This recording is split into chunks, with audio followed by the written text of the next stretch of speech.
Hello and welcome. I'm Singh and you are watching your favorite English channel, An Excel English Educator. Dear students, आज के इस video में हम लोग discuss करेंगे idioms को. किसका डिस्कस करेंगे? idioms को डिस्कस करेंगे which are asked frequently in your examinations.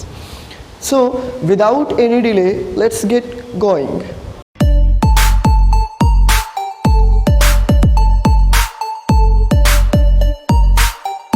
सबसे पहला हम लोगों का इडियम्स में जाने से पहले इसको हम लोग कवर करने से पहले ये जानेंगे कि इडियम्स होते क्या हैं।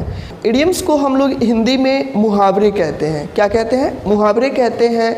और इडियम्स क्या है कि ये शॉर्ट वेल नोन सेइंग है या फिर इसको आप कॉमन एक्सप्रेशन कह सकते हैं, जिसका मीनिंग इसके लिटरल मीनिंग से क्या होता है? डिफरेंट होता है। मतलब हम जो लिखते हैं इडियम्स में वो लिटरली उसका मतलब जो होना चाहिए वो नहीं होता है, उससे अलग होता है। ओके, देखते हैं हम लोग सबसे पहला इडियम्स कौन सा है।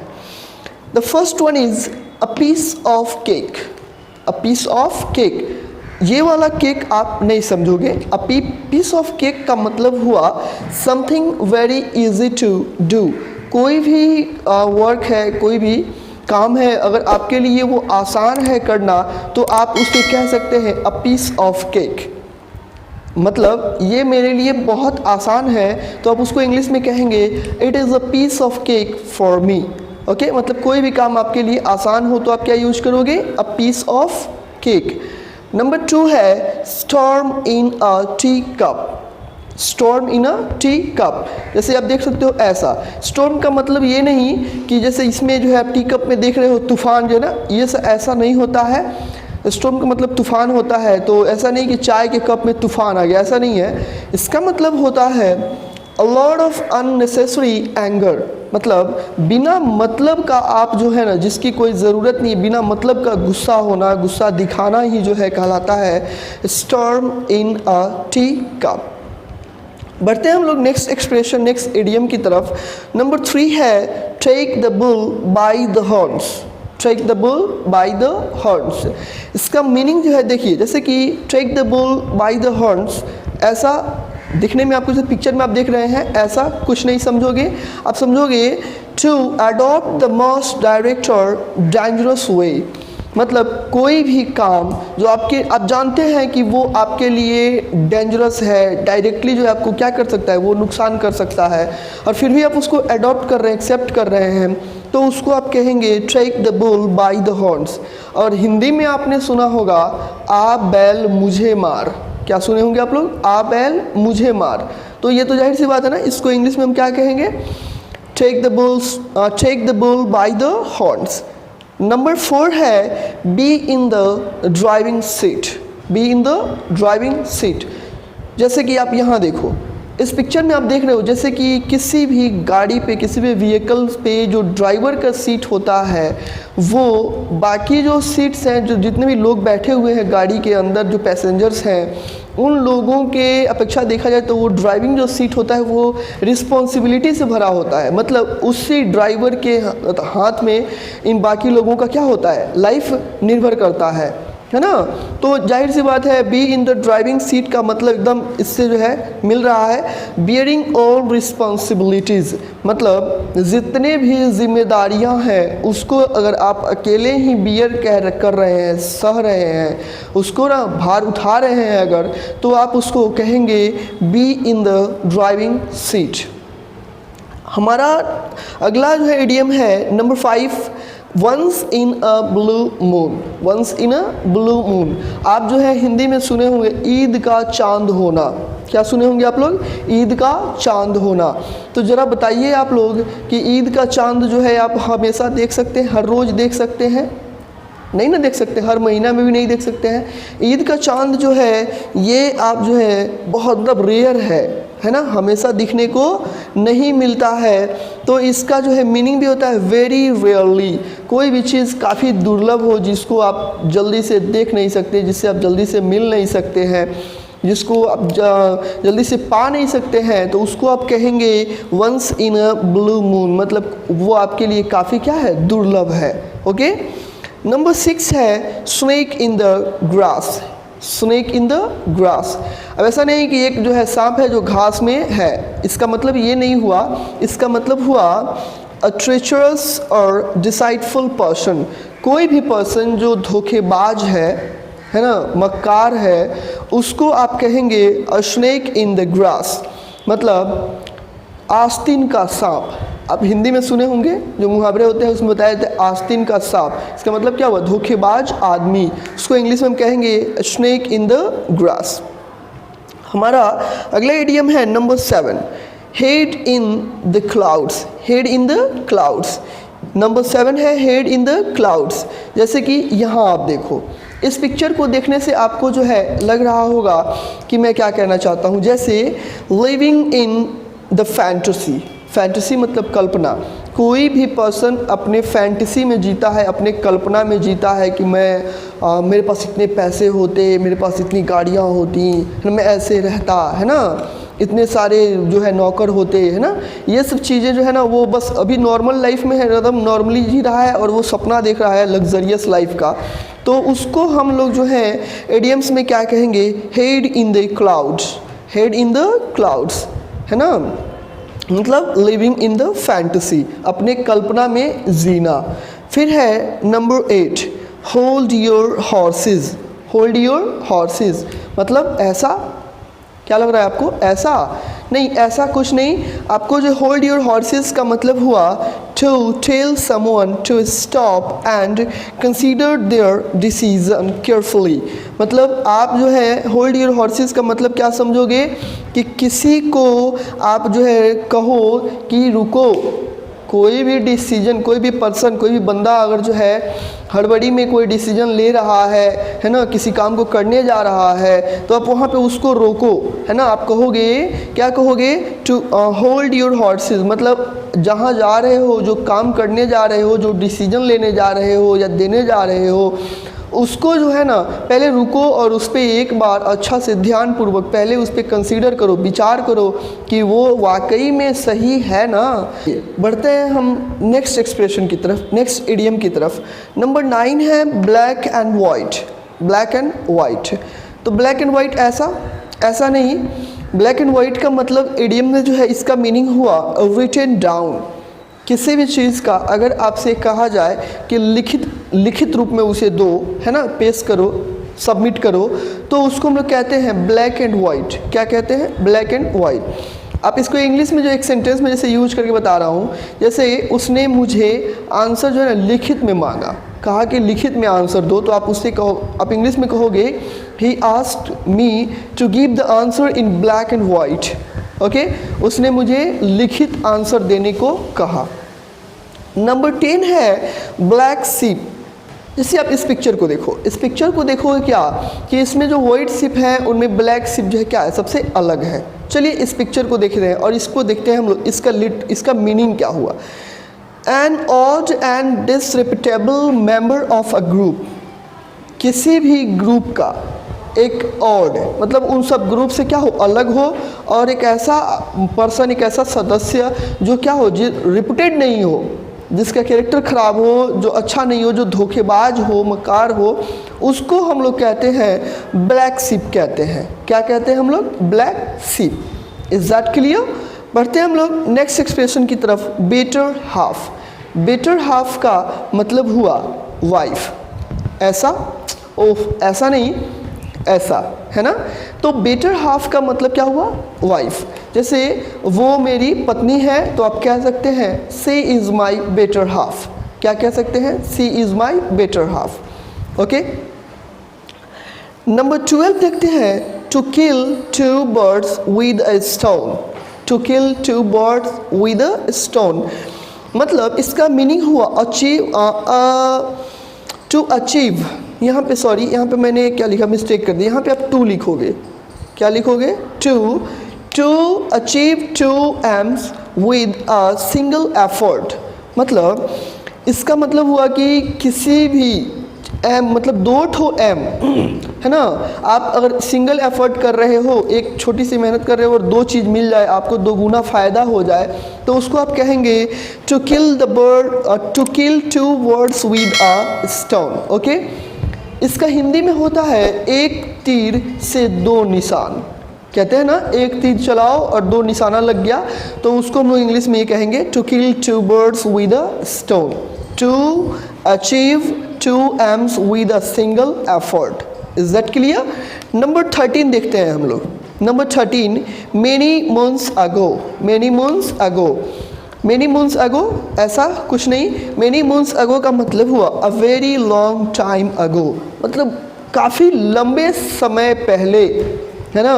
तो आप उसको इंग्लिश में कहेंगे मेनी मंथ्स अगो, है ना। काफ़ी लंबे समय पहले की अगर बात कर रहे हैं तो इंग्लिश में क्या कहेंगे? Many months ago. Okay, number 14 है out of woods. Out of woods मतलब जैसे ये वुड्स है, ये जैसे जंगल, वुड्स का मतलब होता है जंगल, वुड मतलब लकड़ी, और वुड में एस लगा दोगे तो वो क्या हो जाएगा? जंगल हो जाएगा। तो ऐसे आप क्या देखोगे, मतलब इन सभी ये लकड़ियों से, मतलब जंगल से बाहर, इसका मतलब ये नहीं हुआ, इसका मतलब हुआ आउट ऑफ डेंजर। क्या है? आउट ऑफ डेंजर, मतलब कोई भी बंदा, कोई पर्सन जो है ना, अब वो क्या है? खतरे से बाहर है, तो आप उसको कहोगे he is out of woods, he is out of woods. Is that clear? देखो ये एक्सप्रेशन जो है बहुत, ये जो है इम्पोर्टेंट है, ये इडियम्स आपके लिए बहुत इम्पोर्टेंट है। ये आपके सभी एग्जाम्स में जो है ना हमेशा पूछे जाते हैं। इतने इम्पोर्टेंट इडियम्स के लिए अगर आप जो है मेरे चैनल को अभी तक सब्सक्राइब नहीं किए हो तो प्लीज़ उसको सब्सक्राइब करो, है ना। उसको शेयर करो और इस वीडियो को लाइक तो ज़रूर करो, है ना। इससे क्या होता है, इससे हम लोग को जैसे कि मोटिवेशन मिलता है ताकि हम लोग कुछ और वीडियोस बनाएं, है ना। और एक बात और, इस जितने भी ये इडियम्स मैं आपको बता रहा हूँ, अभी तो सिर्फ मीनिंग बता रहा हूँ, नेक्स्ट वीडियो में जो है इन सब पे जो है आपको सेंटेंस का यूज़ भी मैं बताऊँगा। सो प्लीज़ सब्सक्राइब करो उसको जाके अभी, है ना। नेक्स्ट देखते हैं number 15, cut no ice. Number 15 को हम लोग देखते हैं, कट नो आइस। ऐसा मतलब कोई भी बर्फ नहीं कटा, ऐसा कुछ नहीं। इसका मतलब हुआ डोंट हैव एनी इफेक्ट और इन्फ्लुएंस। अगर आप किसी से बात कर रहे हो, किसी को कुछ समझा रहे हो, अगर उसको आपकी बात समझ में नहीं आई, या फिर जो आप कहने गए थे, जो करने गए थे वो नहीं बात बनी, है ना, तो आप उसको कहोगे कट नो आइस। अब आप जो है क्या कहोगे? डोंट हैव एनी इफेक्ट और इन्फ्लुएंस। आप हिंदी में सुने होंगे दाल न गलना, उसकी दाल नहीं गली, मतलब उसकी बात नहीं बनी, तो उसको इंग्लिश में कहते हैं cut no ice.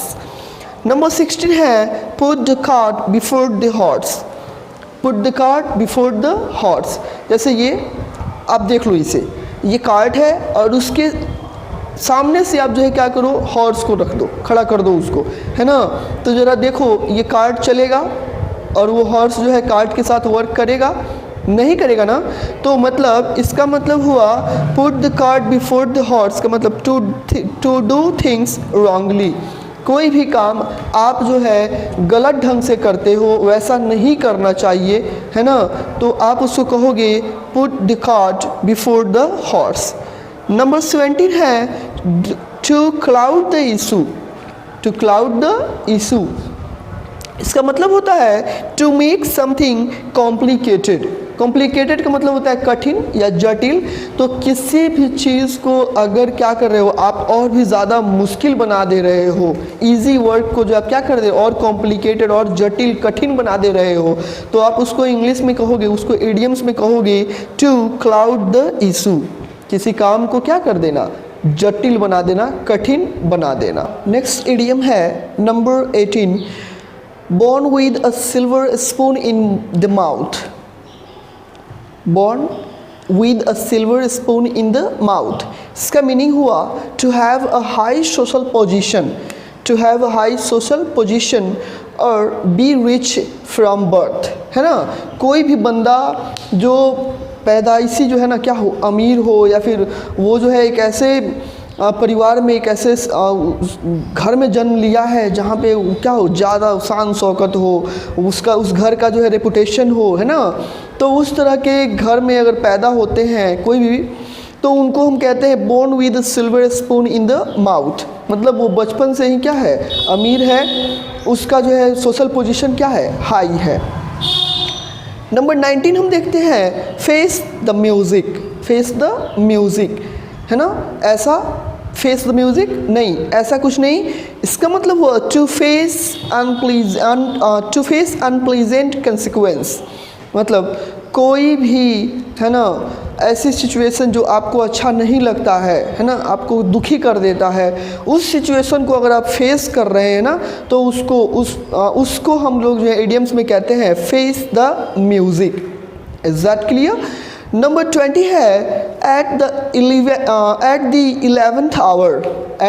11th our, मतलब 11वें घंटे में नहीं, इसका मतलब हुआ एट द लास्ट मोमेंट, मतलब अंतिम क्षण में, अंतिम समय में, है ना।